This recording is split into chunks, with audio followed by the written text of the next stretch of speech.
Well, I'm glad you're joining me on the pod. I'm glad to be here, man. Welcome to Nashville. We're in Nashville. We are in Nashville. Feels good to be back. Does being in this area of the country feel like home? Yeah. Feels like more familiar? Yeah, just the way people communicate, the things they talk about, the topics that, like, is already in their head, their ideas. How's the weather?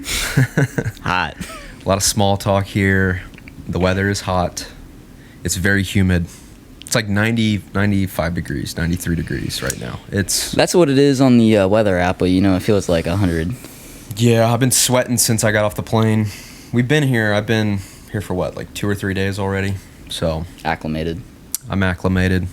Just got that first thin layer of sweat that's never going to go away. Yeah, I don't even recognize it anymore. But yeah, back in Nashville. Feels good to be back hanging out with you. One of my best friends of all time. I was like, welcome back, friend.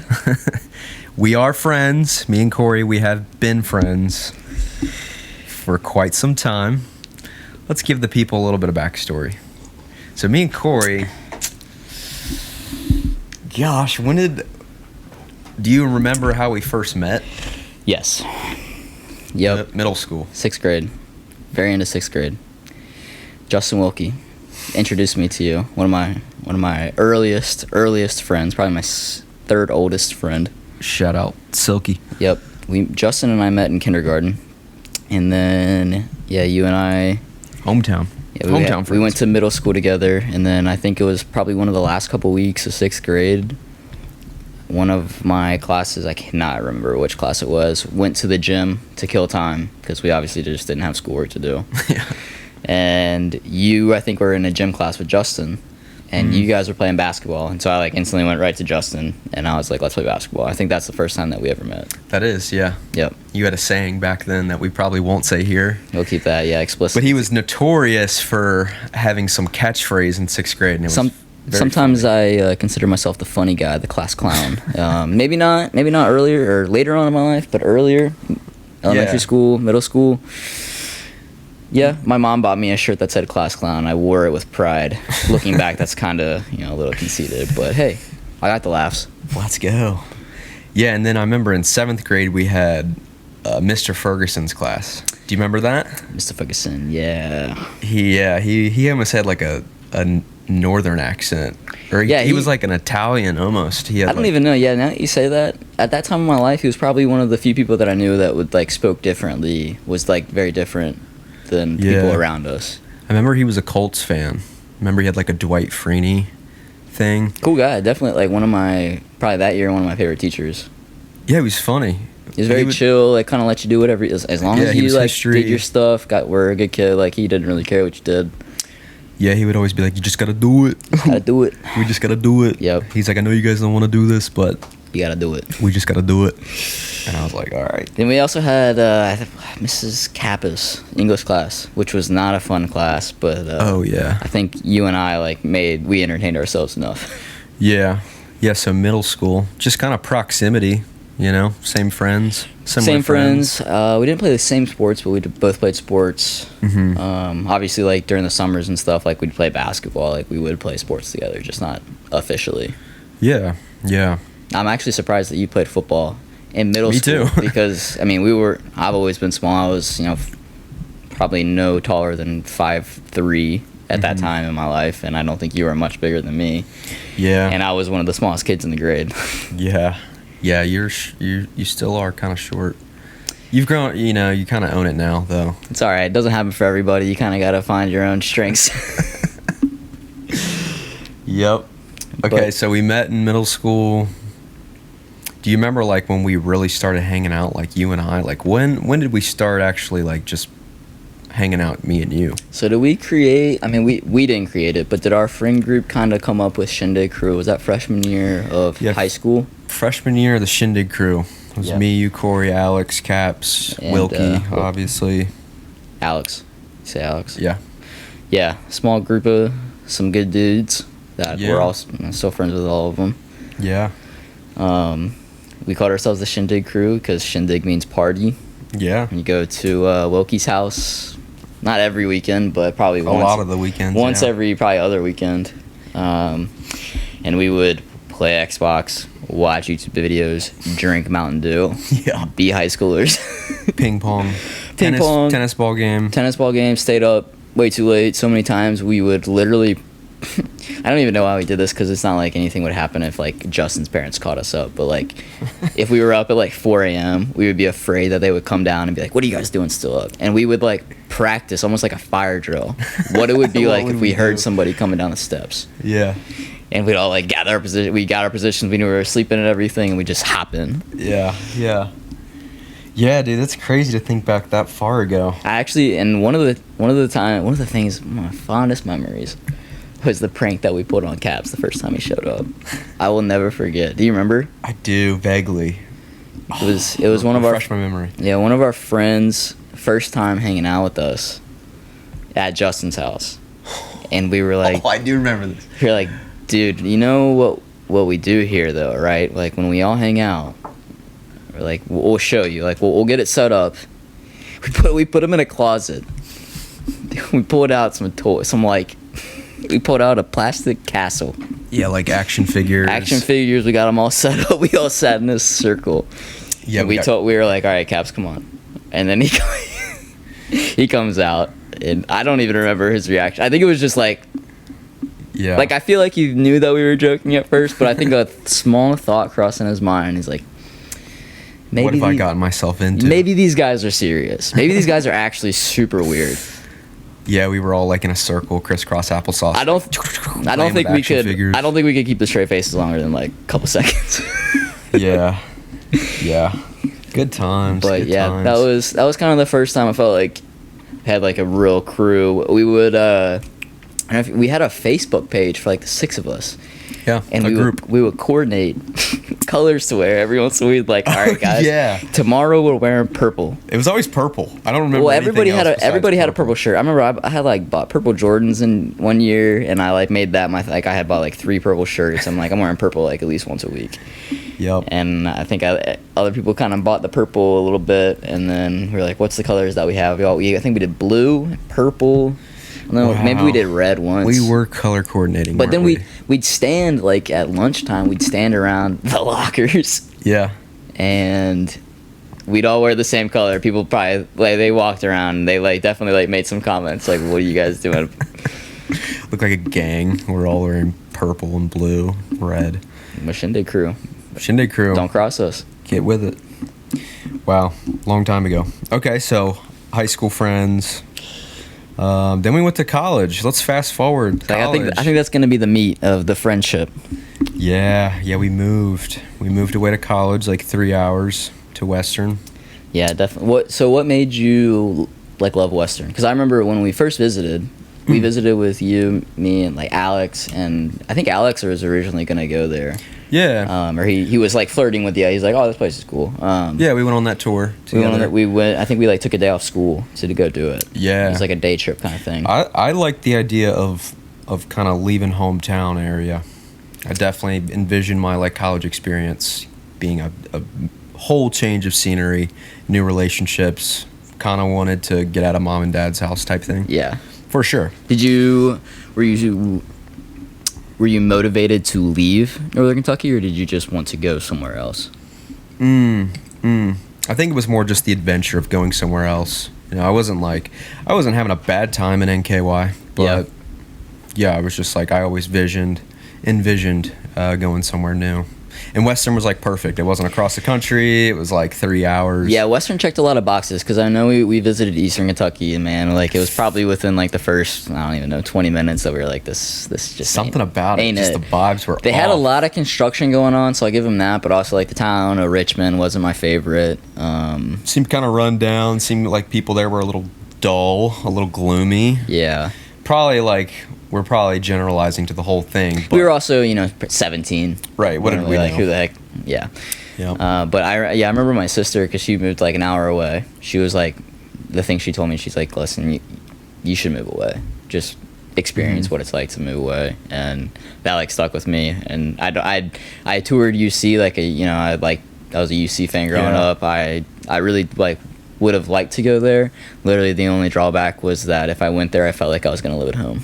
and that like that alone was enough for me to say I love this school, but I don't want to go here because it's too close.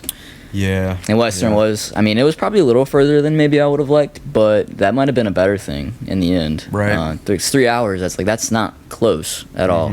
Like my sister went an hour away. 3 hours is definitely a lot further. Yeah. Time change, everything like that.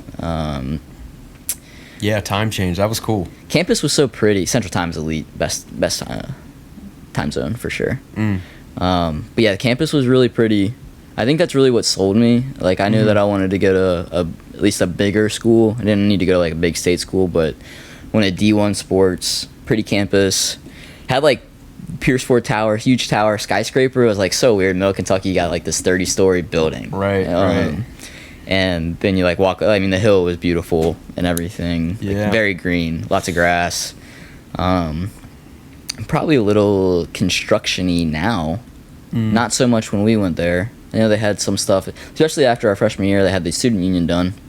Yeah. Brand new and everything. That was cool. Yeah, they're always building something new there.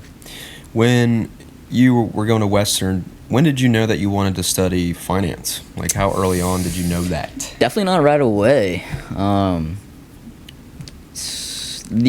I was 18, trying to figure out where I was going to go to school, I knew that I wanted to go to school. Like, so both my parents went to college. My sister went to college. My dad's parents went to college. My mom's dad went to college. Like, my family, just like a lot of people are educated.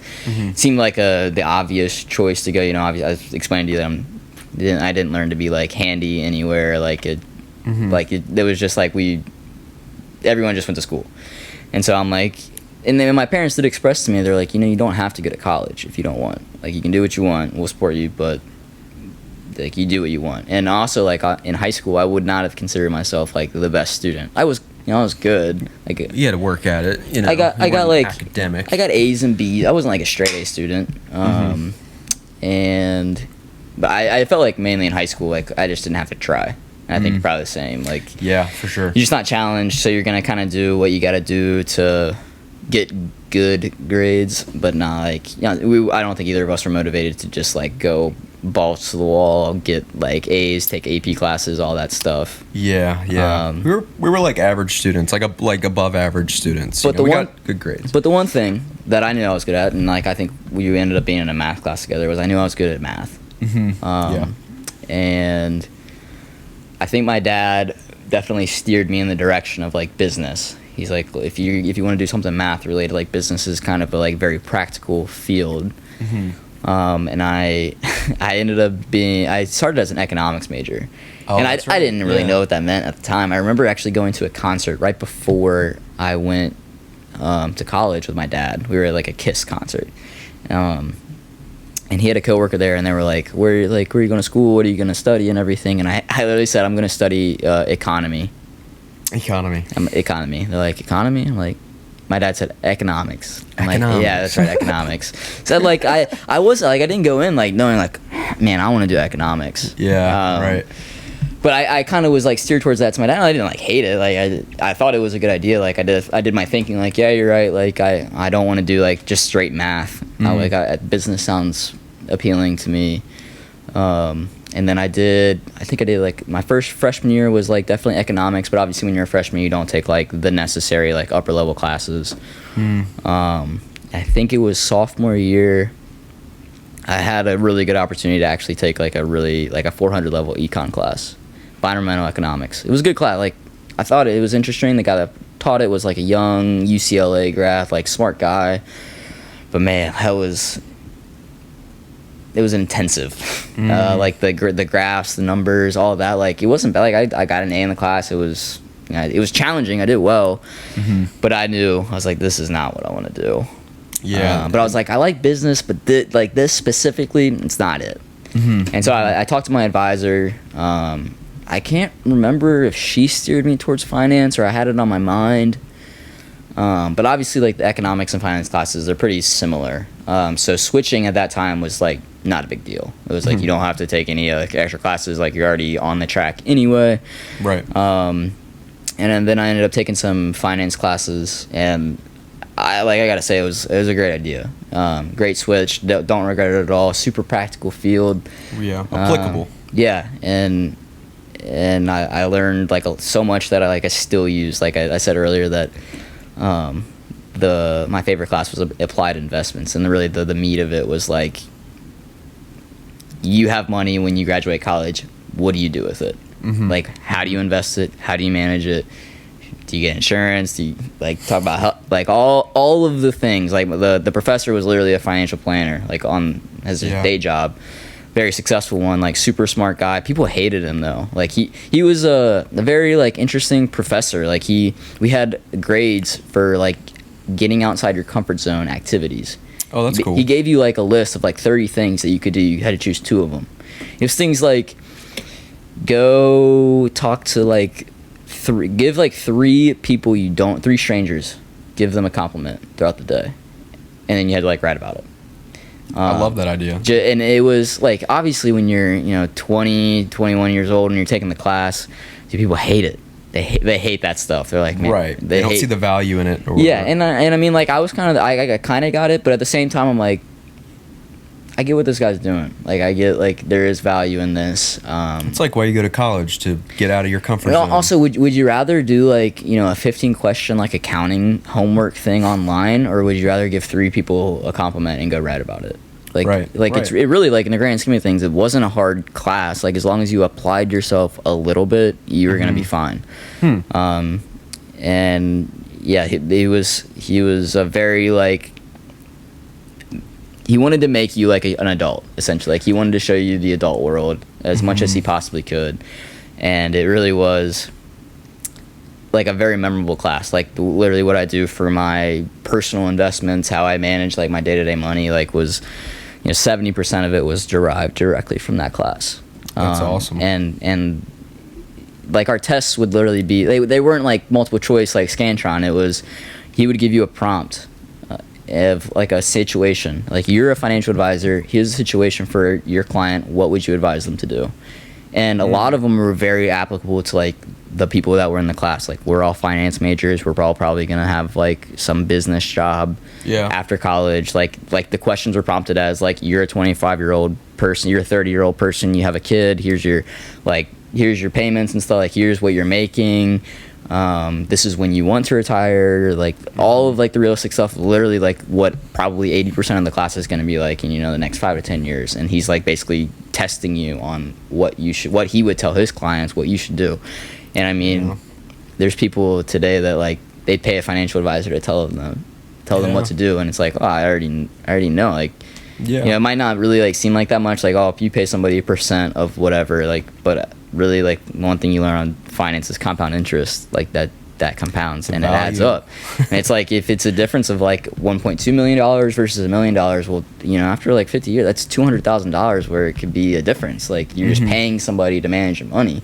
And so it was such a literally valuable class.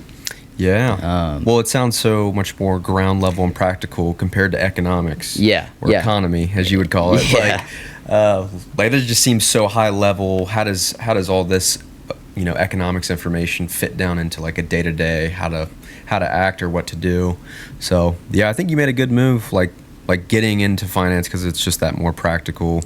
You actually use it in your day-to-day job now. You work in finance. So I mean, the same thing for accounting. I'm assuming kind of the same. You went into it probably knowing you were good at math. This was probably a no-brainer decision. I knew you were interested in entrepreneurship pretty early on. Obviously, accounting is very, very practical for a lot of different things. But is that why? Is that why I chose it? For those reasons? Yeah, because I mean, you came in right away as doing accounting. Yeah, I wanted to do architecture originally. I do remember you flirting with that. Yeah. Yeah, that was my first official major.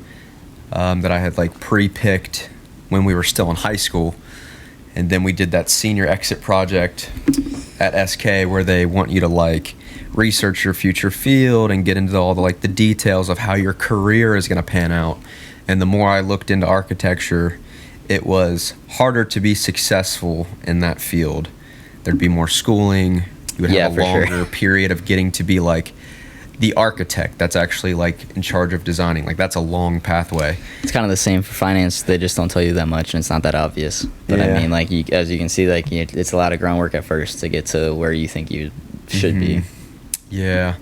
Well, then I changed to the accounting just for like practical, like just when you're 18 and you're like, what's my future career? My main priority is I want to get a job after college. Like the whole point of going to college is to get a good career down the road. And so accounting was just the predictable, stable, safe thing. And I was good at math, so I was like, yeah, let's sign me up. Like this sounds like a smart, wise decision. Being good at math is a good thing. Yeah. It's you can go a lot of different ways being good at math.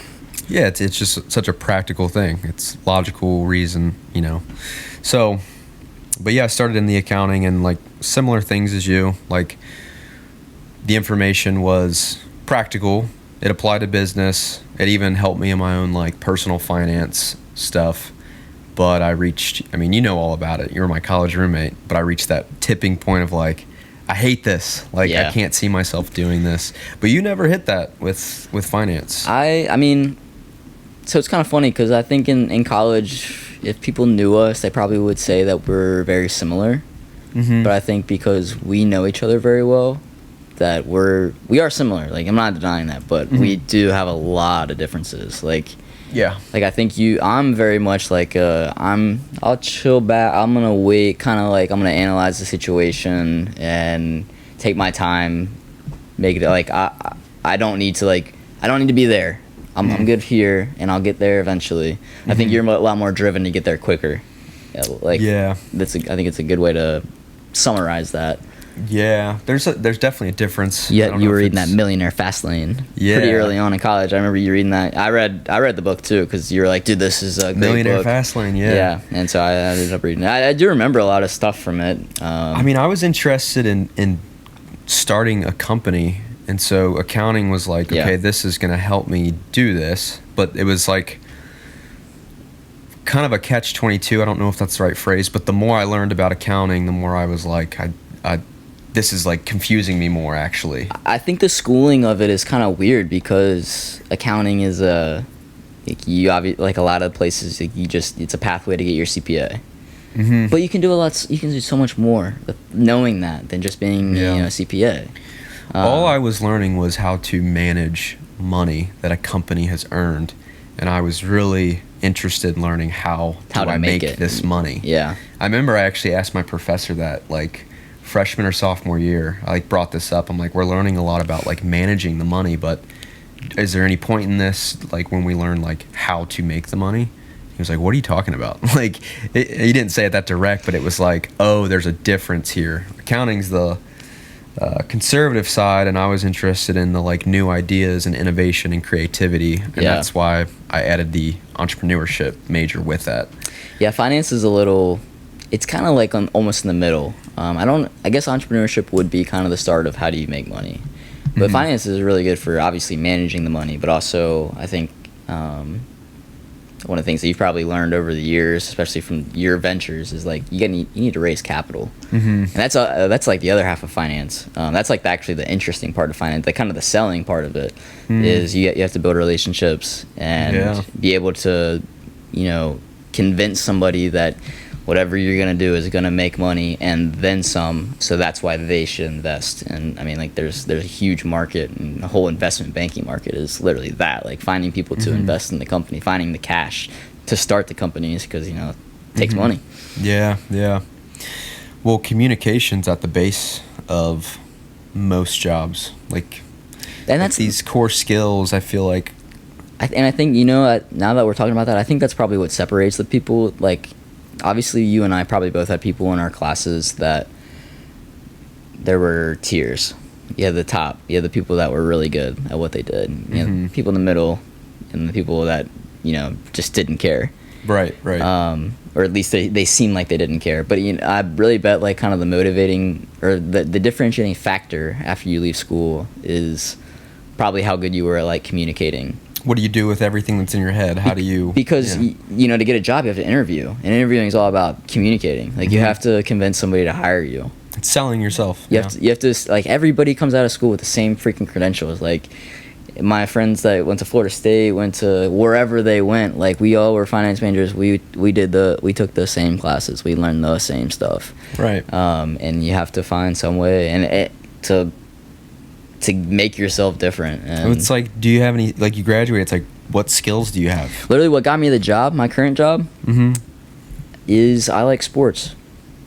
And I was able to convey that in an interview. Like, the guy that hired me loves baseball. I played baseball growing up. I was a pitcher and stuff. Like, my dad would, like, track my stats. And, like, when you're going into, like, a financial analyst position, you can connect those two, like, baseball stats, finance, analytical stuff is over. Like, I walked out of the interview saying, we talked about baseball for half of that. I'm getting the job.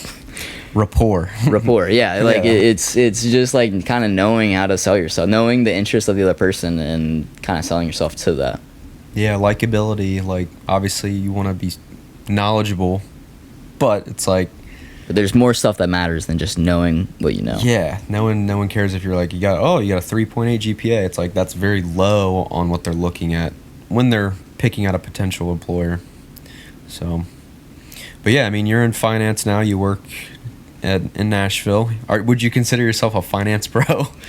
It's always a funny topic. A funny story actually on that is I used to make fun of people that wore vests.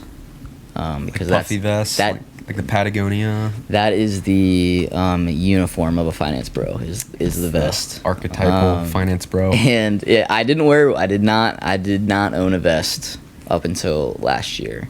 The only reason I bought a vest was for golf. You're a finance bro. There we go. Yeah, vest, finance, and now I'm talking about golf. I meet the criteria. Yep. So yeah, you could call me a finance bro.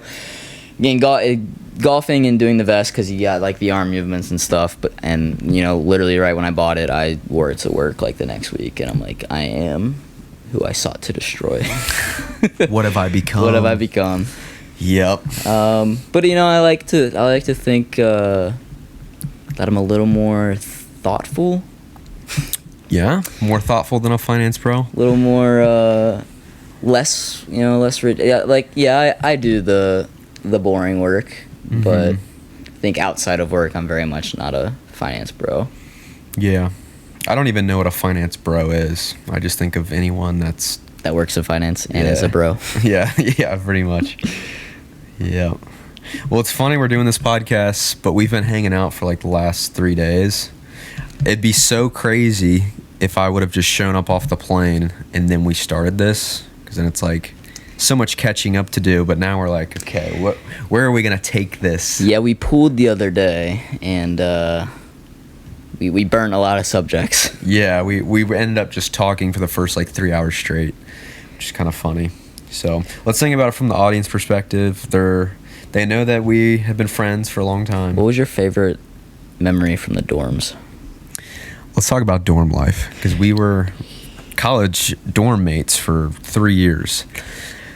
Gosh, just the utmost favorite memory. Yeah, actually, I haven't even thought about that before I even asked that. I remember like our first initial experience living in the dorm was like so much fun. All the guys that we met freshman year, master plan week, just the idea that we have our own living space and like we make our own hours. Like, we can stay up late, we can get up whenever we want. I always describe to people that it's like such a good half step to life. Like, it is. You're going like in high school, you live with your parents, you do like the high school schedule is the same every single day. Like, you're just in school for 7 straight hours.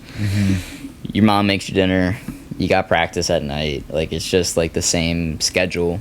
Yeah, very consistent. You gotta, for the majority of your life, you gotta be driven everywhere. So, yeah, I mean, having a new city to call your own. And yeah, so freshman year, let's talk about freshman year. Like, how would you describe your freshman year? Do you feel like you made the most of it, or did you feel like you were transitioning? Like, what did you make of your freshman year? So I do think back, and I think like if I did it again, I would do it differently, but I don't regret anything. I think that's probably not like an uncommon thing. Like, obviously, looking back, knowing what you know, you'd probably always do something differently. Sure. But yeah, I mean, freshman year, I was in like a long distance relationship, and I like in ways where I wish I wasn't. Like,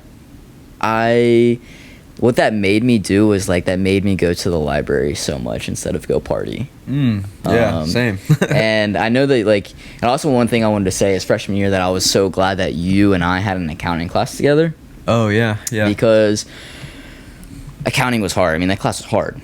And having somebody in a class that was taking it with you was obviously good to study together, like do homework together and things like that. But the one thing that I think about was it gave me somebody to compete against. Yeah. I knew that you cared and that, like, you were going to get a good grade no matter what.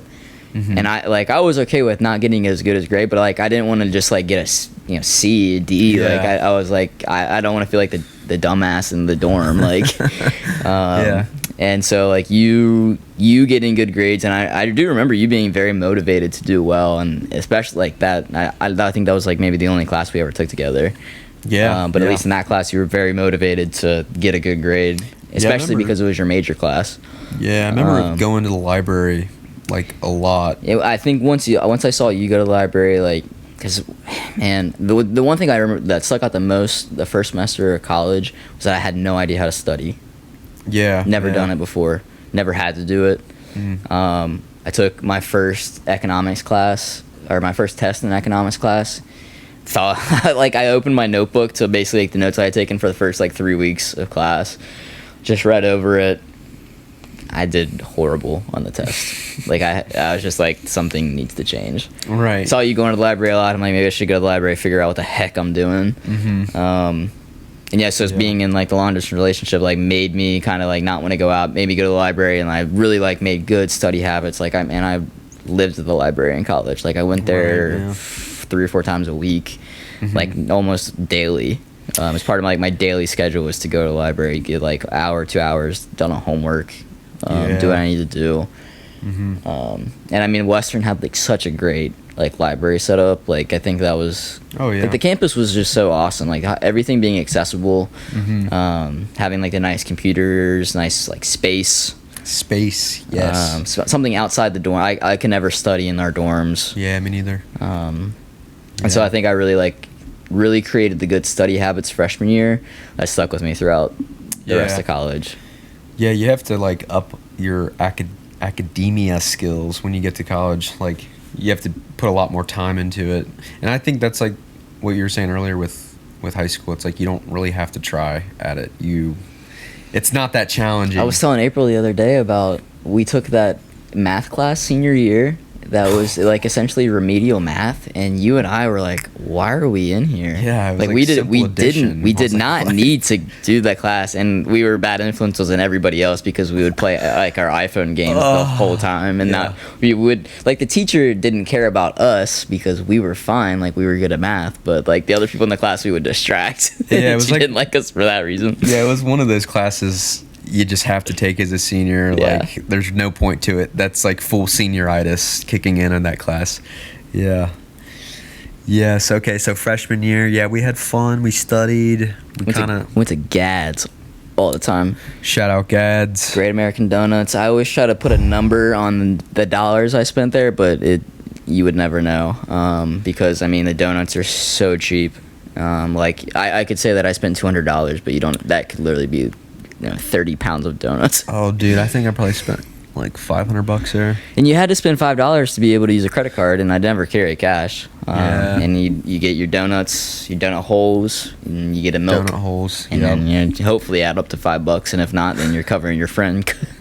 Or you're getting donuts for the next day. Or donuts for the next day, and the day after that, yeah. Yeah, good old Gads showing up at 3 a.m. to grab donuts. Do you remember when we almost rushed? I do remember rushing being a thing that was on my radar. Before college, did being in a fraternity ever cross your mind? Not once. Neither. No. I don't even know what they were. It was such a big thing in college that I can't believe that I just had no idea what that was. Right. Beforehand. Yeah, well, our floor mates freshman year, we all, like, got along, and then come spring semester, everyone was like, "Yeah, we're joining whatever, Sigma, whatever." Like, well, you don't remember, like, master plan, we were just wandering around as 18-year-olds in the town, trying to find a party, trying to drink somewhere, and one of the houses like invited us in. Yeah, and Signu. Yeah, and some guy talked to all of us and was like, this is what's cool, this is what's not cool. And then like half of the people that were with us were like, let's rush. And then you and I were like, should we rush? Should we do it? And I think we like registered for it, but the first night was on the Sunday before classes started. And you and I were like, this is not a good idea. Yeah. And then like that was kind of it. Like, well, it costs like money too. Like you'd have to. It's like college is already so expensive. There were a lot of like other things involved that we just like, obviously if we didn't know about fraternities beforehand, like there was obviously a lot to learn. Yeah. And I think that what was involved wasn't appealing to us at the time for sure. Yeah, I wasn't even like interested in like really socializing. As weird as that is to say, but like in high school I felt like I did a lot of socializing, a lot of like hanging out after hours, like messing around, having fun. Like I went to college to like do something else, like transition into more of like, okay, I'm gonna like grow as an individual, grow in like my personal life. And I feel like freshman year, like I was a bookworm. Like I remember I started reading a lot. It was a different side of you that I hadn't seen. And one thing that I wanted to say was that I know you've done a lot of like the friendship podcast, but you know, we were roommates.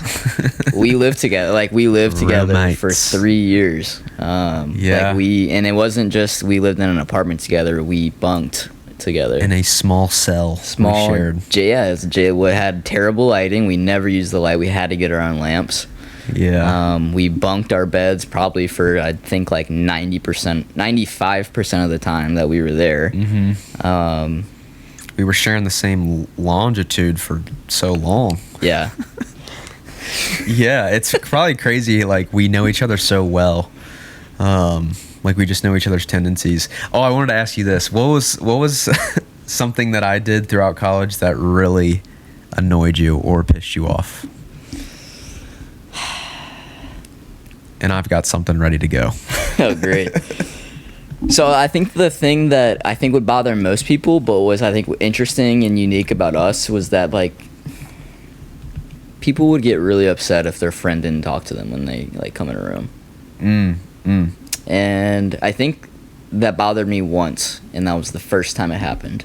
Yeah. But after that, I think you like kind of said like, oh yeah, like it's cool, and I was like, all right, it's cool. And like from then on, it was like we definitely had the moments where we'd come and go and not speak to each other, but it wasn't weird. And I do think that would bother a lot of people, but like I think that we were on the kind of the same page there. It was completely fine. Yeah, we wouldn't like, I don't know. I mean, my like going home space is like where I go to like just decompress and not talk. So the last thing I want to do is like walk in, just maybe make small talk. Yeah, maybe sometimes I felt that you thought that I was a little dirty. But in the grand scheme of things, you know, you saw other people's dorms and we weren't dirty.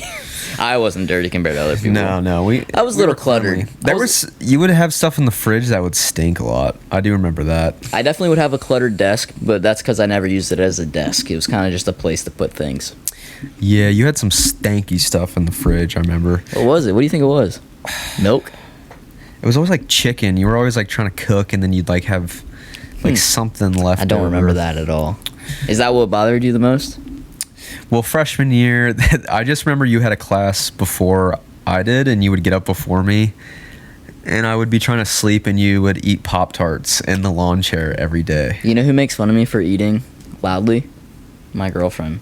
April. She pointed it out that I eat loudly, and I had never noticed. This is true. I mean, I still don't notice it. It's obvious. It must be a thing I learned growing up. You would be... And it would be the tin foil. It'd be you sitting in the chair, and then the one thing I gotta say about that is it takes noise to eat things. I can't eat silently. No, it doesn't. If there's no, if it's got a crunch, if you're eating a crouton, you can't contain the sound. But if you're eating something soft like a Pop-Tart, you can eat that in silence. All right. It was loud. You would smack your lips. I accept that. Obviously, you're not the first person to say that at this point, so I must have been doing something wrong. Yeah, I mean, I wasn't like super worked up about it, but I remember it was the first time like the downside of having a roommate of like, oh, his tendency is something that's bothering me, you know, type thing. The one of my like things I remember, I've told April this story probably 5 times. When we were doing our door wars freshman year. Door wars. We were pranking. People were pranking everybody. We put somebody's mattress in a shower. We did do that. Yeah. We put water cups leaned up against people's door. It started with the water cups. It got progressively worse into like And garbage cans full of water, and then we got to like cups full of dip spit and pee, and it started getting too far. But I think the thing that kind of broke it for us was one of the mornings I had to get up for that class. I got up probably at 7 a.m. I wear contacts. I'm like blind without my contacts. I walk out, forgot my shower caddy for whatever reason. I try to open the door after I leave, and our doorknob had been buttered. Yeah, had butter all over it, and I grabbed it with one hand, and now that hand is covered in butter. And you can't grab it with the other hand because you're just not gonna be able to open it. And I had to like bang on the door to have you open it from the inside at 7 a.m. You were sleeping, and I know you were pissed. But you were like, "What are you doing?" I'm like, "Dude, our doorknob is buttered." Yeah, I remember we were sitting in the dorm just hanging out, kind of late, and then we heard like a sound, and we like run up to the peephole. And this guy's like taking a bottle of ketchup and just squirting our entire door. And then we open it and they run away. Gosh, the door wars. Yeah, lots of fun, lots of pranks. I mean, funny looking back at it. In the time, maybe not so much. It got a great time. Definitely got a little too far. But well, it all escalated up to the mattress in the community shower. Yeah, that guy got mad. I feel like that was taking things a little too far. And knowing how gross our showers and bathroom were, yeah, that might have been a little too far. And also, like we found out that the door, across the hall, roommates had the key that opened their door, and we broke into their room and stole the mattress. And yeah. So a little like crossing some privacy boundaries. Right. And if somebody did that to me, I might not be too happy either. Oh, dude, no. Then again, we were 18, 19. Yep. What do you expect? Having fun. Yeah. Remember punching the ceiling tiles? Man, sad. We'd run down the hallway and just Superman punch these tiles. They were really easy to break. It was really fun, unfortunately. But I think it's like a yearly problem because I don't think that was the first time they were dealing with that. I think that's actually every college our RA problem. was like, we've had this happen before. And we could probably go on 2 hours about crap that happened freshman year. I mean, there's like just a lot of learning life early on. Yeah. Having people buy you alcohol, trying to find whatever you can find. Right. Just trying to make connections. Yep. But so college, I had a list of questions that I was gonna ask you. We kind of already talked about why we're friends. I mean, What was your most memorable college class? Like, what do you think is like the thing that or the material that stuck out to you the most? Do you think you still use? I remember, there's like a few that stand out. I remember Intro to Public Speaking my freshman year, and I remember the class I wasn't like fully aware of like any anxiety I had around public speaking at the time. But I do remember that class like very vividly. The whole course was set up as like 3 different talks that you would give. One was like informative, one was persuasion. I think one was like for entertainment. And I remember really like enjoying the class. I did get nervous for it. Like it was my first time encountering like the nerves of speaking. But once that would subside, like I actually really loved speaking like in front of the class and like presenting a talk. And I actually got like nominated. My professor like nominated me. She nominated one guy and one girl for like this competition, and she nominated me.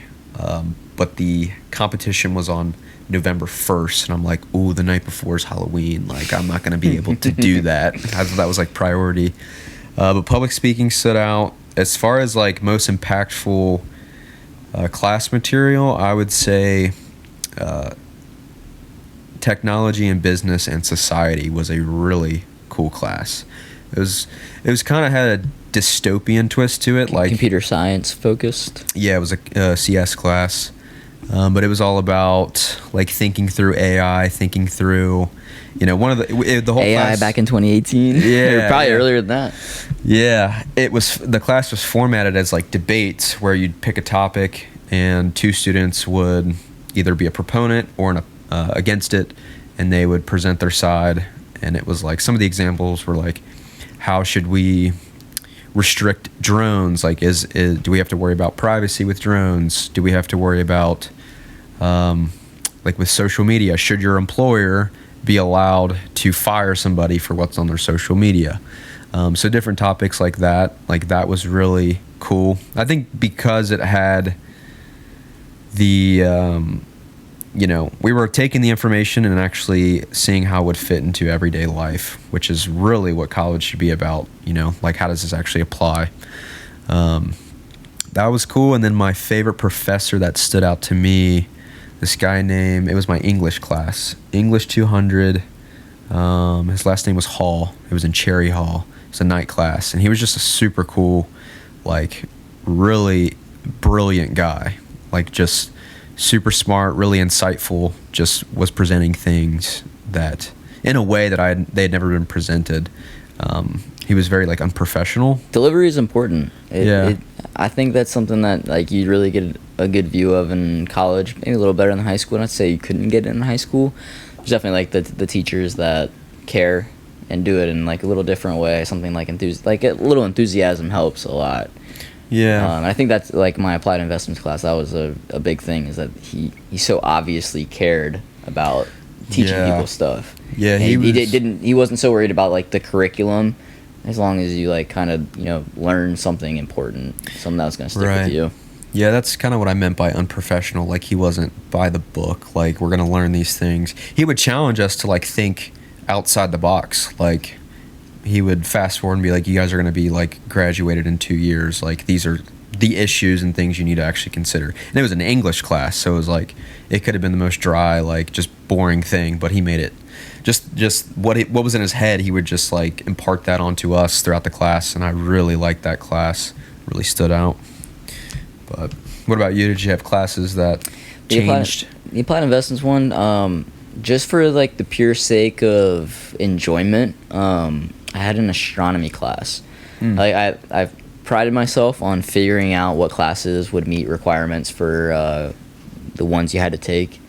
So I never took a biology or a chemistry class in college. Now I kind of wish I did. I wish I took a chemistry class, but if it meant I couldn't take this class. But astronomy, took an astronomy class. It was a night class on Mondays, which you would think 3 hours on a Monday, not very fun. The guy made it really fun. I mean, it helped that I liked physics and astronomy as much as I could possibly like wrap my head around them. But the guy made it so like applicable to like what was happening. Like can't remember if that happened during the eclipse, but I'm sure he definitely like did an eclipse thing. Like we had to go like out to Guthrie, the bell tower, and like do like a shadow thing. He would just sit and talk for 3 hours. And I could listen, and it was from 5 to 8, and I could sit there and listen to him for 5 hours if I had to, because he made it interesting. He was enthusiastic about what he was talking about. I enjoyed the topics. I would always watch like the Stephen Hawking Into the Universe documentaries growing up, and so that was like right up my alley. The golf class was really, really awesome. Looking back, sounds like fun. Being able to like just go twice a week to a super nice country club and practice golf as a 22-year-old with people your own age. And those are probably the most memorable ones. I actually had a data model, like a financial data modeling class, which is so practical to my job now. I remember that guy just, in finance, I'm going to get a little nerdy here. Little lesson time is, in economics, they would always say there's no such thing as a free lunch. Everything costs money. Even if you get something for free, somebody paid for it along the line, which is true. It really is. But in finance, they say the only free lunch is diversification, which is also true. What does that mean? And so, kind of like the saying, like, don't keep your eggs in one basket. Don't invest in one thing. And so what you're able to do is you could think of risk as a cost. Kind of like the volatility of, like, let's just say a stock. The volatility is something that matters, because if you want to retire and the stock happens to be down, well, you're losing money because the stock's not as high as it once was. You could have sold earlier. So lowering your risk while keeping your returns the same is technically free. Like, it doesn't cost you anything extra to invest in multiple different things. Oh, I see. Yeah. And so you can lower your volatility by maintaining the same returns. And so technically diversification is a free lunch of less volatility. I see. And so this professor took us through a project of where we essentially like look at, 3 individual stocks, compare their returns, and then we include those 3 stocks in a portfolio of 20 stocks and compare those returns and then compare the volatility. And it was like, we're doing this in Excel, we're doing the math, we're doing like a regression analysis of the numbers behind how this works and how adding every next stock lowers your volatility that much more. And seeing it in that sense was like, oh, this is one, correct. Mathematically, this is correct. Oh, yeah. And 2, this is like something that I'm going to apply to, you don't just have to apply to your finances, you can apply it to a lot of different things.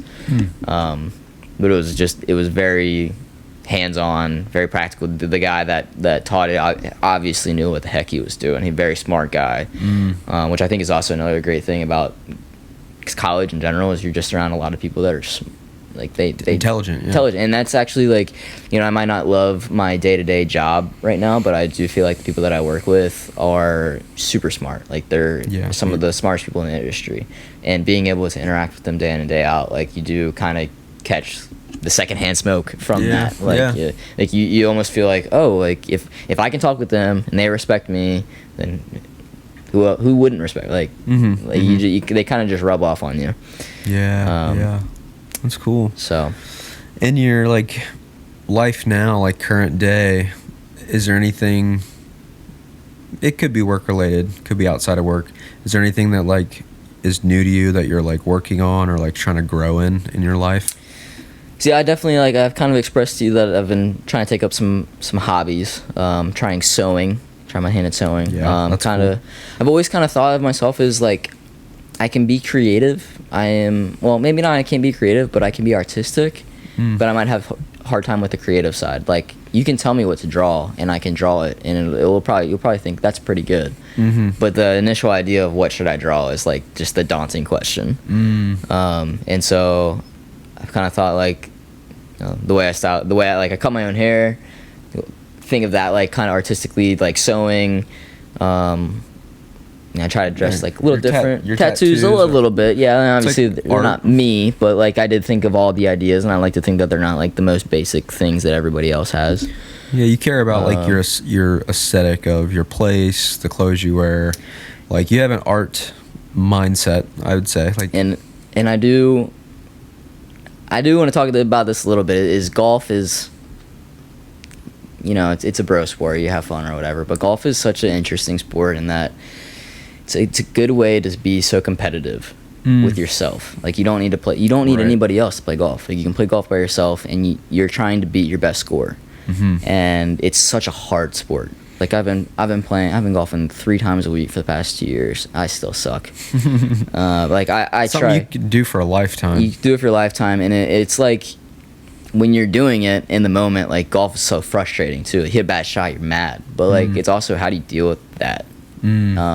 And it does also have a creative aspect to it. Like there's a million different ways to play one shot. Like you don't have to shoot it straight right at the flag. Sometimes you gotta think about wind, sometimes you think about how the green shapes, think about your lie. There's so much stuff to think about. And it's as much as it is a physical game, and it's such a physical game, it's just as much as a mental game.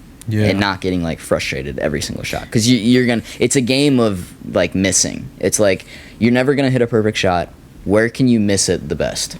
Right. How can you minimize your misses? So as much as it is like a bro sport, like there's so much to learn. I do think that's why as people get older they kind of gravitate towards that, because like you don't have to be at the top peak physical athletic ability to play golf. Right. But it's such a challenge. Yeah, the mental aspect. And it's something that you're never going to perfect. Like you can beat a video game, you can beat it, you can do whatever. Like there's so many things that you can beat and maximize. You'll never you'll never be as good as you can possibly be at golf. Yeah, the mental aspect. I mean, you saying that makes me realize, you know, when I played that one time, I got frustrated. You play one time, you're never gonna learn it. Like it took me a year to get over like the mental side of sucking. Right. Like I played with my friend probably about a year ago to this point, and we played 3 holes, and I walked off after the 3rd hole. I just was playing so bad. Dang. And I'm huge in like data analytics. I track my golf scores and everything in my spreadsheet where I keep all my scores. I put in big, bold red letters, this is where you walked off, this is where things change. And Dang. And I knew, I was like, I'm not gonna get better by doing the same thing that I did for the past year. Like something's gotta change. I wasn't doing what, and I started taking lessons, started asking people that know what the heck they're talking about, what should I do. And ever since I did that, like golf has been so much more enjoyable because like you have something to work towards, you know what you're trying to do, and then also like you do figure out like it's a privilege to play it, like to be out, to have 4 hours to spend on a weekend with your friends, like in good weather. Like it's a privilege to be out there, and it doesn't matter how bad you're playing. Like I would rather be sucking at golf than, you know, grinding away in a spreadsheet on a Tuesday morning, like any day of the week. Yeah. I love that. That's good, man. So it as bro-y as the golf is, and I love, and anybody that knows me will say I'm addicted to golf. Screw it, I'm addicted to golf, but it's a great life sport. Yeah, I wouldn't even rule out that I'll never play golf. I always feel like it's... Do you feel the same about frisbee golf? About disc golf? Yeah. Because I know that's not an easy sport. Like whenever I try to play it too, like it's frustrating. Like I'll throw a disc 30 yards that way. Well, not even close to the hole. Well, I think, it's a game that you can play by yourself that you're always getting better at. Get you outside. Yeah. It's a competition. It can be competitive. But even like today, like I'll watch something about how to throw the disc like a little bit further. I'm always like critiquing it. Same. Like I just learned that you should have like your plant foot like on the ground before you reach back. And I just implemented that like 2 weeks ago, and it's like unlocking like a new level. You're like, oh, now I see. And that's so satisfying to figure out like that one thing that you didn't know before. Now you know it. Now you'll never forget it, and you're that much better forever for that. Yeah, I can tell you've been like over the last few years like really taking golf. It's a good way to it's becoming more of your like day-to-day. It's a good way to life. challenge yourself. I think like you and I are both competitive, just competitive in general, like especially with sports, because we play a lot of sports growing up. I still play soccer. The one thing about soccer is like playing it now, like there's such a high risk for injury. We're at that age in life where we're like considering injury. Like I'll think about like, is this a safe thing to do? I don't want to get hurt. Yeah, even with I guess I'm like 6 years removed from like school and everything. Like I still think for even the past 6 years, ever since I basically graduated high school, I've always thought to myself, what is my goal every single time that I go out and play soccer?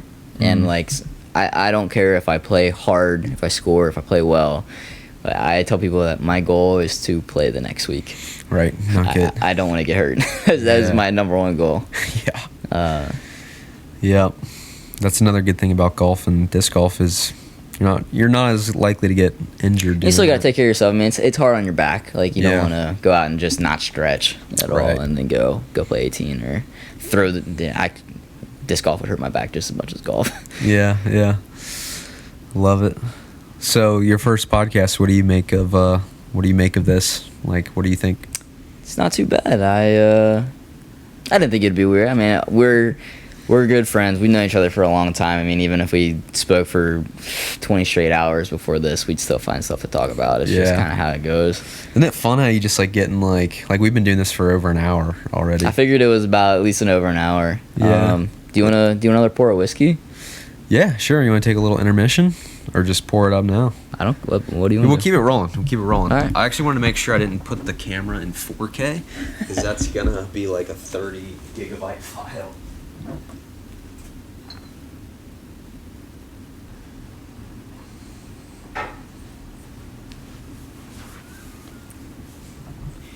Yup. Big on bourbon. Bow some out. So I did think of something while I was in there. This business venture. Oh boy. It's nothing crazy. So the backstory is. So second pour. Yep. Cheers. Cheers. You like it? Like bourbon? Like it? Oh yeah. It's pretty good. It's good stuff. So this was around last Thanksgiving. Me and Asia were going to Costco, and we're in there. Love Costco. Great place. And I see this older guy that I recognize, and I used to work with him at the Kona Ice headquarters. His name is Walter. And I go up to him, I'm like, excuse me, sir. Like, I haven't talked to this guy in like 8 years.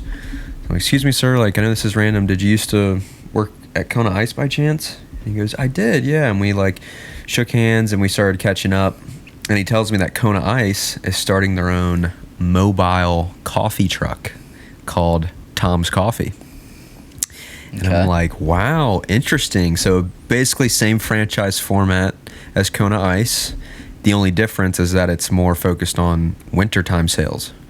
And so I was like, oh, okay, like I sell solar in the summer. But iced coffee in the summer sounds so good. It could still work in the summer. But I was like, wow. He's like, there's no territory, like at all. Like all the territory's open for it.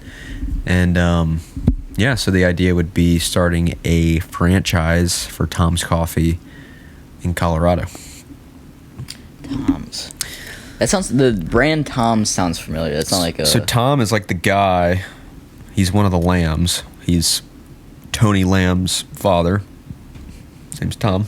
And yeah, he just... Is the Lambs, do they own Kona The Ice? Lambs own Kona Ice. Gotcha. Yeah. So yeah, I was just like, wow, that'd be really interesting. I bet that would do well there. Like, people love coffee. The business model would be you'd have to front some upfront money to get a truck, go through the Kona College and like get trained and everything. But you know, the upfront investment's like $100K, and then it's like from that point on you own your own truck, and then the break even is usually like 1 to 3 years from what I understand. But yeah, if you wanted to go in on it with me, I would run it, and then you just get the returns down the road. I think I got $100K on cash. I don't either, but we might have to pull some more capital. But it's funny. It is funny you said that. So I mean, you obviously know Isaac Hamlin and know like Better Blend. I have never mentioned this to him, but I think it would be awesome to like run a franchise like that. Yeah. I've also told April as like kind of a recent thing, as something to do later in life for sure. But I also am like interested in running a business. Yeah. But I thought like, what do I know? And it's like I know fitness and sports, gyms, yeah, things like that. Like I always thought that I would open like a gym, not just a gym, almost like a training facility. I've never been in the Griffin Sports in Northern Kentucky, but it's a kind of like can you picture SK's turf field? Like has a turf field, has a weight room. Yeah. Like kind of just a full on like comprehensive like fitness place. And I would think like, you know, you got 40-yard like turf field, you could probably rent it out to soccer teams in the winter to practice, rent it out to personal trainers to run camps like for weightlifting or sports or whatever. Yeah.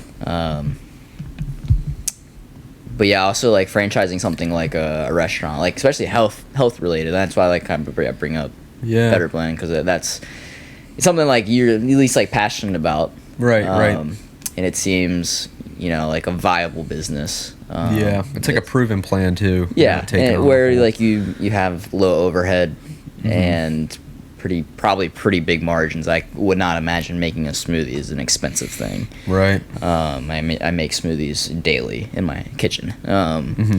So the coffee one, definitely, I've never heard of that. That's interesting. Yeah, it's new. So it'd be like, getting at the ground floor. I do wonder about the market for it. I wonder, I feel like always the first thing I think about is like, would I use that? Yeah, Like if I saw that truck driving down the street, would I go buy coffee? Yeah, I don't know if it would do as well in neighborhoods, but I'm just thinking for like football games in the winter season. Yeah, and also like I know like a lot of cities do like a food truck day or something. Yeah, like corporate events. But also like coffee shops are very, very common. For sure. How common are shaved ice places? I mean, if you seek it out, I feel like you can get like a cold treat, you know. But it's just the fact. These are also the first thing that come to mind. Yeah. No, these are good questions. I mean, the convenience of it, that it's coming to you, that it's there. Like, it's just a proven plan. Like, if you show up where people are, they will buy coffee. Like, people love coffee, you know? I love coffee. Exactly. So, but then also it's just the part of the job that would make or break a successful coffee truck would be how good are you at networking and reaching out and selling people on them hiring you to come to their event, because that's kind of how Kona Ice would do it. There's another question I would ask is, what does the 100K go to? So that gets you the truck, that gets you the supplies, that gets you the training, gets you all your licensing and permits, your small business license. It just is like a startup cost. Do you think that's a fair cost? So I actually don't know if that's the exact amount. I know when I worked at Kona Ice back in 2016, like, I looked at the numbers to start your own truck. It was about 100K, but they profit throughout a calendar year, like anywhere from 30 up to 60K. Yeah, it's something I definitely would not be aware. You probably know a lot better than I would about how much money you make. Yeah. Food trucks always seem like, I mean, it's like I just said, like, it's one of those things you don't have to like rent a space that could potentially raise your rent or something like. Right. You kind of have your fixed costs at the beginning, and assuming like you obviously have like your maintenance and upkeep throughout that, but like if you're just like running a truck, right, how expensive could it be? And I would wonder, like, what if we just did it on our own? Yeah. What if we stole their idea? Yeah. Well, that's the hard part about doing something new, is like it's not proven. There's a lot more risk with doing something that hasn't been a proven model. Then there's the hard part of the marketing aspect. It's like if you start a new product and it's the greatest thing since sliced bread, but no one like is aware of it or knows like how your product is going to integrate, like it's really hard to get any traction. So I've like learned this over the years with like entrepreneurship, like thinking outside the box, like something completely new. It's really hard to bring something like that into fruition for that reason. Yeah, and I agree. And you know, I'm thinking of myself as somebody that would probably succeed in like the financial parts of it. Like I'd definitely make sure that all that makes sense and I would know what I'm talking about. But then like you start talking about the marketing side of that, and you know, yeah. I would think that I know how to do that, but it's reaching out to people. Grand scheme of things, yeah. There are a lot of people better at marketing than I am. It's true. Well, the day-to-day of it would be so easy too. It's not, you know, rocket science to operate a coffee truck, you know. So it's just something that's like, I don't want to say low-hanging fruit because it has a negative connotation, but it's kind of low-hanging fruit. Like, it would work. It would be feasible, and you would be running your own business. So when he said that to you, was that something that kind of like caught your attention, like really considering that? Yeah, it was more so for the fact that my season is already broken up. Like, the summer is solar sales time, and then in the winter, I was already like thinking about maybe taking on some work in the winter, and that would be shovel driveways. True. Still knocking. Not a bad idea, actually. A lot of elbow grease and labor goes into that, though. So actually, as I've become a homeowner and really trying my hand at, you know, being able to fix anything simple, really come to respect the tradespeople out there. And that has even made me think, like, you know, how hard would it be to, you know, like, even if I don't know about like electricity or plumbing or anything, like if I know the business and I have like the cash to front it, like if I hire people to do it, like, and take something off the top to, like, you know, basically handle the business part, how profitable is that? Because like I had a handyman come out and he can install a sink for me, and after watching him do it, I can install a sink. Right. And the guy charged me $600-$700 for 3 hours of work. Yeah. And like I'm about to pay him, and he's like calling his accountant like FaceTiming his accountant, saying, "Oh, is this right? Is this right? Is this right?" And I was just like chatting him up about his accountant. He's like, "Oh yeah, this girl worked. She was an accountant. And now she like just handles like the finances for a bunch of like handy people."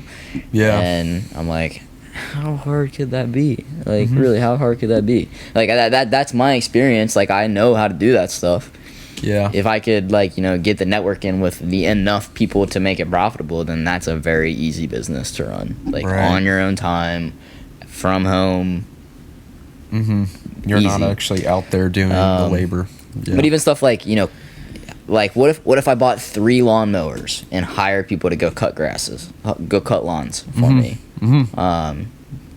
Split it 50-50. Like, maybe they make good. I don't know what the money is, what the margins are there, but like, that seems like a viable business to me. There's a lot. Like I said, I think especially in trades, more than I think business is probably super saturated with consultants. Right. The trades and stuff, definitely like an older generation skill that we don't have. So I think there's probably a market for something like that. Yeah. But obviously, like, kind of takes $100K to start the coffee truck. Takes cash. I mean, you need cash to make money. I remember somebody asking me, they weren't, you know, super well off, but like, I work in finance. The obvious first question is, tell me how to invest money. And I'm like, listen, man, like, if you have $100 to invest, like, that's great, but like, let's say you make a 50% return, which is fantastic on $100. When now you have $150, is that going to change your life? No. If you have $100,000 and you make 50% return, now you have $150,000. That's $50,000 more. That's that actual amount. Like, I was like, it's hard to say it, but like, you got to make money first. You got to have money to make money. Yeah. Facts. Yep. Yeah, I would love to start something. I've been talking about this for, you know, since we were freshmen in college. I'm kind of doing my own thing now. You're very, like, you have your hands in a lot of different things. It is very admirable. Like, I was thinking today about how I don't want to do my job, and I'm like, what would I do? Like one of my friends just quit to do nothing. And like, he was in a job very similar to mine in finance, but he's very social, super, like, knows a lot of people in a lot of different places. And yeah, one day he was like, I don't want to do this anymore. And he just quit. And he quit. Yeah. And I just, like, I couldn't imagine myself in a position like that. Do you prioritize stability?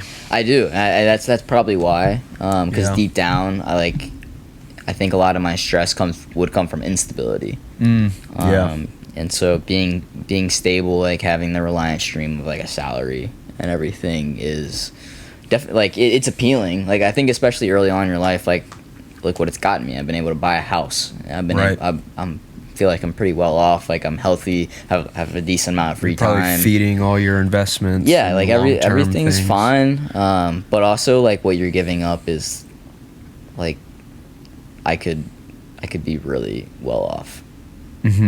But then you're like, well, what's important? Like, is my time important or is money important? And that is like it's a hard debate. Yeah. It's like, what? Because I think time is very valuable, and that's kind of like, you know, I might not make as much as I possibly could. Right. But because I make a decent amount and I have a lot of free time, like, that means a lot to me. Like, the fact that I am able to, I have tons of vacation time. Yeah. I can go home and see my family. I can travel. I can play golf on a Tuesday. I can all this, and then I have the money to do that, and it's enough. And it might not be like I'm raking it in, but it's enough. Yeah. And you get very, very content with that, and especially once you, like, kind of start climbing the corporate ladder, you're like, it doesn't take that much more work to make that much more money. Like, you kind of just have to stick it out. Right. And it kind of is. It's almost like a trap, and I think it's very admirable of you to get out of that. Like, and maybe, I think some of it was that, like, being in Bowling Green, like, working for Fruit of the Loom, probably not the best situation. I don't think, like, any accountant would be like, I want to live in Bowling Green and work for Fruit of the Loom for the rest of my life. Right. But, like, you saw very quickly that wasn't for you. Yeah. I mean, I knew it before I even started. You don't have any regrets either. Not at all. No. And there's really nothing about it that I miss. Like, I think the easy thing would be like, oh, I miss the money that I was making. But it's like I'm making if a little bit more with about half the time put into the work. So, but yeah, I think for me, what I disliked most about the corporate accounting, just the idea of performing a job for a set amount of time over and over again, was the mental like slavitude, if that's even a word. Like, just the idea of like selling my time for money and not feeling like I was really making an impact or gaining any skills at anything that's like real. That's why with the sales, it was like I'm developing a very, very useful skill. I think I'm starting to hit that point. Like, I thought that I haven't been gaining like a lot. Like, I feel like I have been improving.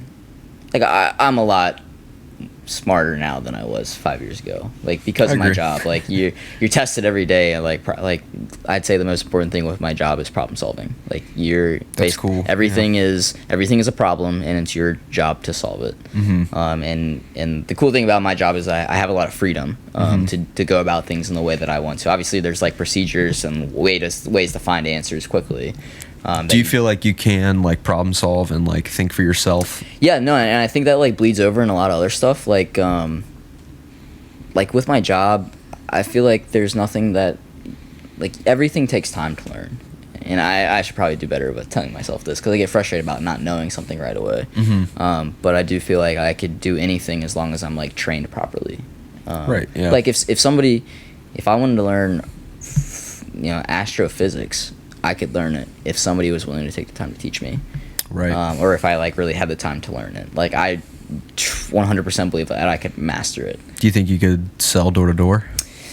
That's a little, so I guess I'll say I'll define it to hard skills, things that you can really define. Like, I would say selling is such a soft skill. Yeah. That it's really hard to like put boundaries around that. Say I've mastered that. But I think like a lot of things. So like where my work kind of bleeds into the personal life, like sewing, like it's a skill. Like, you can learn it. You can kind of master it. Like, maybe not quickly, but you can learn it. Like, I learned to cut my hair and stuff. Like, and I think that it especially bleeds over into the housework, because like I didn't grow up naturally knowing how to fix things, but through my job I fix things, not like physically, but like through. You have the mentality of like what resources do I have here to actually get and this done? I think that was like the best thing that college taught me. Like, my dad always asks, he's like, well, like, what do you think like the best thing that, like, what do you think college really did for you? And I was like, it taught me how to problem solve, how to research, how to think critically. Yeah, like you're not challenged in high school, and then when you get to college, you're challenged. Like, people challenge you. Like, your tests are hard, classes are hard. You have to put in the effort and teach. Like, yeah, your professors teach you, but you got to teach yourself something. And I think if you have a good professor, your professor teaches you how to research and solve it for yourself. Right. And like, housework is literally the definition of that. Like, I didn't know anything about toilets. I replaced an entire toilet by myself. Like, I could replace a toilet in like 10 minutes.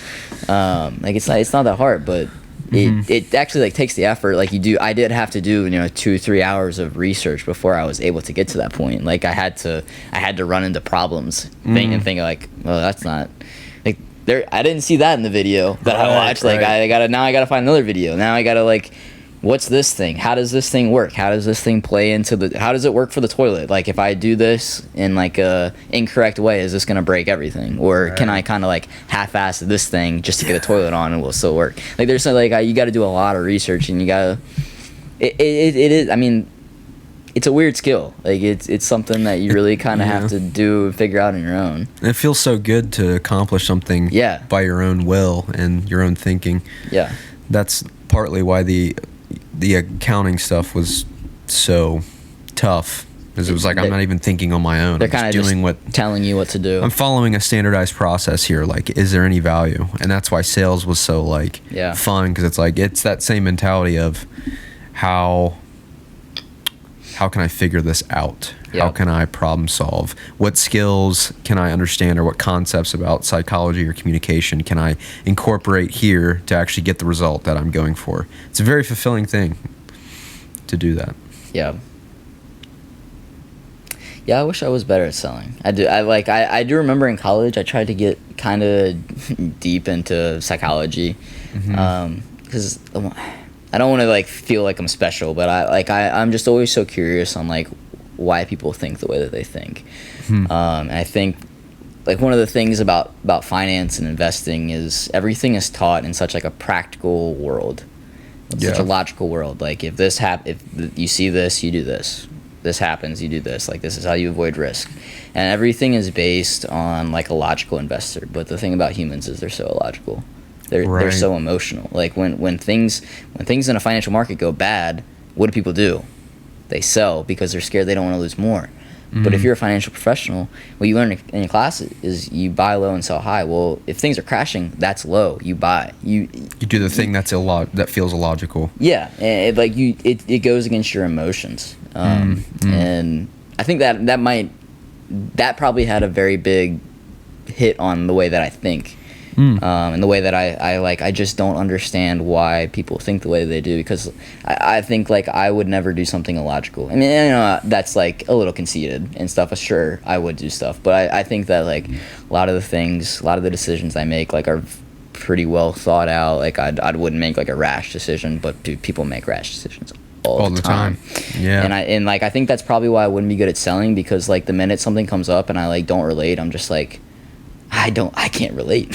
Right. Yeah. You grow a lot in empathy with sales too. You have to put yourself in their shoes. And I really think that I would, if I did sell, I'd have to like really believe in the product. For sure. It's hard because like if I think of myself as a logical person, I'm going to make the most logical decision. I need to have the best product at the best value.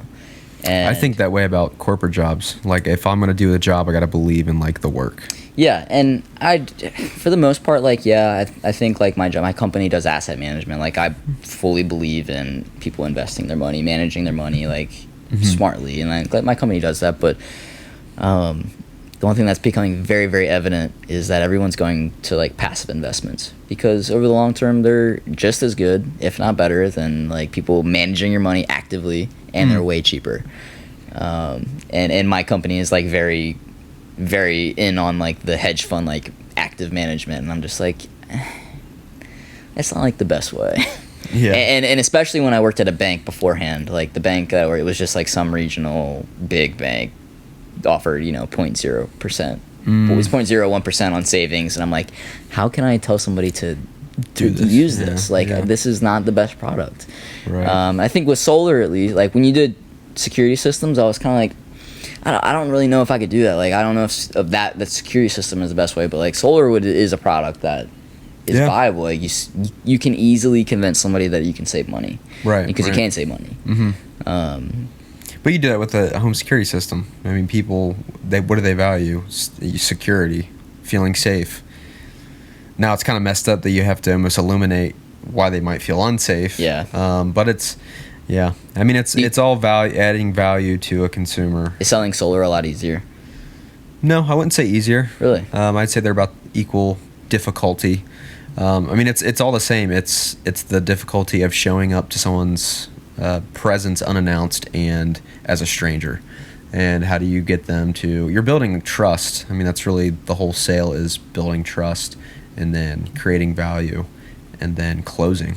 It's like getting them to actually see the process through to where they actually receive the product that you're communicating about and talking about. I remember a podcast that you did a while ago where you answer questions, and I had posed a question. I think it was something along the lines of like, do you? I think it was like, what differentiates you from the other sellers? And I think the thing that I was like really thinking about was, I don't know if a lot of people that do your job have your background. No. Like, have a lot of people gone to college? No. And here and there, but most people. And don't. I would bet if they did go to college, they probably didn't study accounting. No. And no. as much as accounting is dry, it's still analytical in its own way. Mm-hmm. And do you really see like the connection between like your accounting background and the way that you sell solar? Like you really try to make it make sense for the numbers and everything for the people? Yeah. I mean, I definitely have that advantage of being, conscientious and having a field of like higher education knowledge. Like that definitely is an advantage. I mean, and then if you look at like the stereotypical door-to-door guy, like what do you think of? You think of someone that's like not that annoying, like kind of not super smart. Like I remember this dude came up to my house when I was like a senior in high school and tried to sell me like college books. He was just a guy. He was like my age. He sat on he knocked on the door and then like sat on our porch, like facing like away from the door. It was like such like a weird experience at first that it like. I'm sure that goes against like rule number 1 against selling is like don't come off as like a weirdo like right off the bat, and he like just came off as a weirdo. Yeah, pretty much. Yeah, you just want to make people feel comfortable, get them to listen to you, and then go through the process. But a lot of it's trust building, and then just having like awareness of what the other person, their preconceived notions. Like when you knock on the door, like knowing like I'm unannounced, you don't owe me anything. I'm going to get straight to the point and let you know I'm here. And this is either going to be something that you're going to take a step forward into, or it's not for you, and I will kindly leave and go to the next person. How frequently in your personal life do you see your sales, I wouldn't say tactics, but the things that you learn from sales, like do they bleed over pretty clearly? Yeah, I'm pretty like hyper aware of like my voice. How do I sound? What's my tone? What's my body language? Like it's actually growing to a point where I'm almost overanalyzing what I'm doing too much. Kind of reason why I started podcast too was for that reason, just to like be analytical and how do I speak? How do I look? All that stuff. It's a gift and a curse. I'm like trapped in this like constant state of like trying to progress and get better at speaking, but there's a lot of like, again, analyzing and second guessing myself and questioning, am I doing the right thing? But it's broken the barriers down of like, I have this concept in my head like ask and you shall receive. Like that's in scripture. Knock and the door will open. Like if you want something, you have to like speak it into the universe and then act behind it. Like so I think that's like a higher level concept that I wasn't expecting to learn from the job, but by committing to sales and then seeing it through, you realize the world is like yours if you're a person that has courage and can like speak about what do you want from people. Tell them what you want them to do. Be strategic about how you communicate that, but like speak into the world what you want, and like you will get that back in some fashion if you are persistent with it long enough. You think it really helps that you're like genuinely curious about a lot of things? Yeah, I'm a great listener. That helps me in sales. I've always felt that like if I have a kid and they're asking a million questions, I'd like take that any day over them being like super quiet. Yeah. Because like being curious is such a good thing, especially like as a kid, because you got to learn so much. Yeah. Got a long life ahead. And I do remember, like I remember from the book, How to Win Friends and Influence People. One of the things was like people remember like you asking them questions about themselves. That's why every time I like interact with somebody, I like, whether or not I feel like I'd like talk over them. Sometimes I feel like I do talk over people, but like I always do try to like ask people questions. Do you do that a lot, like in your job? I think that came naturally to me before I even started. I'm just more of a listener, so that's why I'm like learning this other domain of like speaking. Like I've never been a very vocal person up until like growing up. I was very like reserved and quiet, and then it's like my life is like learning how to be an extrovert. Yeah, I felt like my parents did a good job of always kind of keeping like me and my sister around like older people, at least like adults, and you know, there's just always so much to learn like as a kid, and I feel like that like always came naturally to me to like talk to people no matter what age, because like if you're actually genuinely curious, you can ask questions, and as long as you keep asking questions, you always have things to talk about. Keep asking questions. But what we're gonna do here is probably cut this off, because this is gonna die like any second right here. Wait, one thing before we end. So we gotta wrap it up. How many 12-year-olds do you think it would take to kill a silverback gorilla?